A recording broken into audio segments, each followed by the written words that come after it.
And now shifting to Central Africa, Chad has announced it will hold presidential elections in hopes of ending military rule.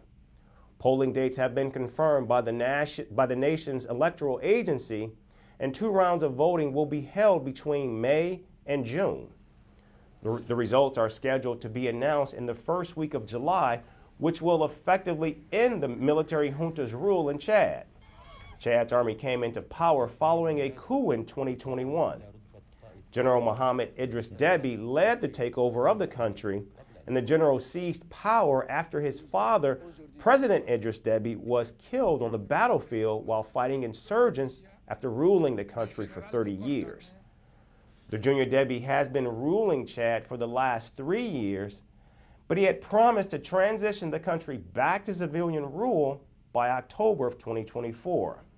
And it looks like the general is in fact keeping his promise, but with a catch. In fact, Deby is going to run for president because the Constitution allows him to do so.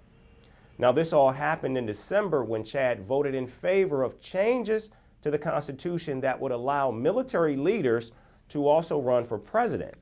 In fact, people voted in large numbers, with most being in favor of the new legal challenges.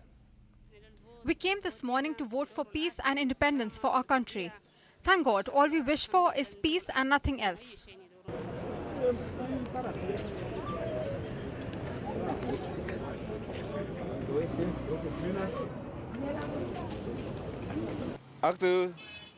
It's like any act of citizenship. I must come to vote. And before, I even encouraged others to do the same before D-Day. And I'm fulfilling my duty. Now, just 1 month after the new Constitution was passed, General Deby was named the presidential candidate for his father's party, the Patriotic Salvation Movement.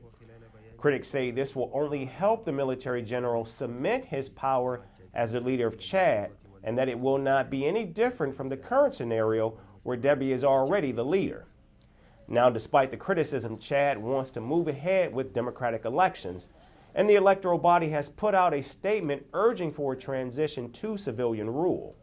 It says it is imperative that elections are held before October, otherwise the country will fall into a legal vacuum.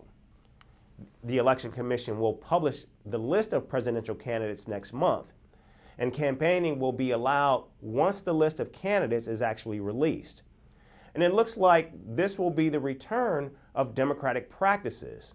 And Chad is becoming an anomaly in Africa, which has already seen 8 coups in the last 4 years.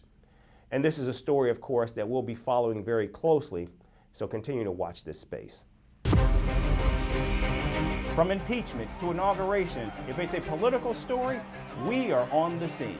The race for the White House is heating up. We're beating Biden. How dare he say that? If it's breaking news, we're live with the latest coverage. From the White House, the State Department, and Capitol Hill, we know the issues, but above all, we know the players to bring you the latest in-depth analysis on all the key stories that we're covering.